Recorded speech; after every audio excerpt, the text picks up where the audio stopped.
Have you ever been so kind, so generous, so endlessly good that people slowly began to use you, and you did not even realize it at first because you believed that goodness would protect you, that if you kept saying yes, kept helping, kept giving, the world would treat you gently in return? But there's a painful truth many kind people learn too late. Being good does not always protect you. Sometimes it slowly destroys you because you say yes when you want to say no. You help when you are already exhausted. You give until there is nothing left inside you, and instead of respecting your kindness, people begin to expect it, then demand it, then exploit it. And when one day you finally gather the courage to say no and set a boundary, they look at you differently and call you selfish, cold, or mean. Yet what if the real danger was never your kindness, but the fact that it had no strategy, no limits, no protection? And this is the story of a man who was too kind, a man who gave everything until he felt empty, and how he learned the shocking truth about goodness. In a quiet village there lived a man named Thomas, known by everyone as the kindest soul around. A man with a warm smile, open hands, and a heart that never refused a request. If someone needed help, Thomas appeared.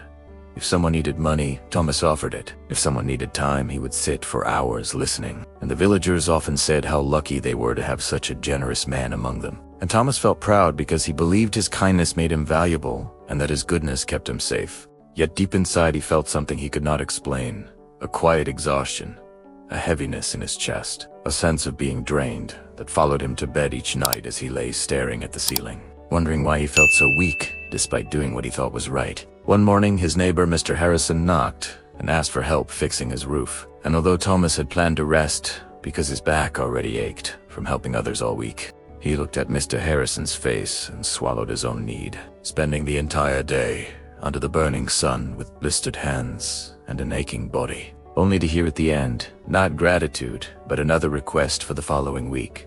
No thank you, no offer of help in return, just expectation.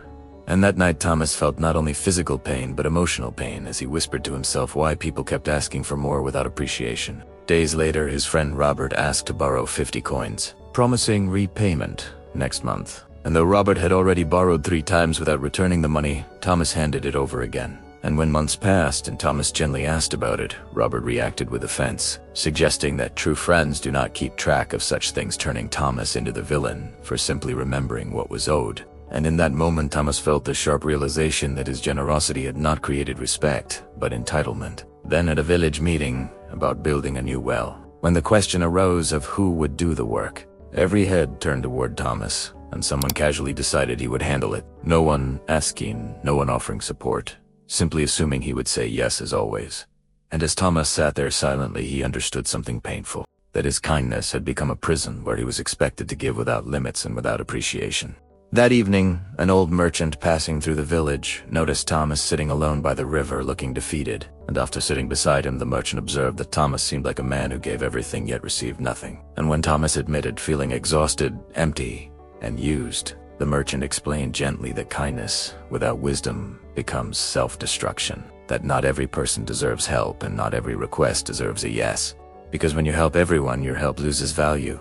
When you're always available, people stop valuing your time. And when you never say no, people stop respecting your yes. And these words awakened something inside Thomas as he asked what he should do. And the merchant replied that he must remain kind but become strategic, that he should give but also protect himself, choose who to help, and remember that his goodness is a gift not meant to be wasted on those who do not appreciate it. The very next morning when Mr. Harrison returned asking for more work, Thomas took a deep breath and for the first time said no, explaining calmly that he needed rest and reminding him of the many tasks he had already completed without thanks or support. And though his hands trembled after closing the door, he felt a sense of freedom he had not known in years. Later, when Robert asked for money again, Thomas refused, reminding him of the unpaid debts and the guilt placed upon him before. And when Robert accused him of changing, Thomas accepted it calmly, saying he was no longer kind to those who disrespected his kindness. And at the next village meeting, Thomas stood and declared that while he would continue to help, he would not do so alone or without respect, that his time and effort must be valued.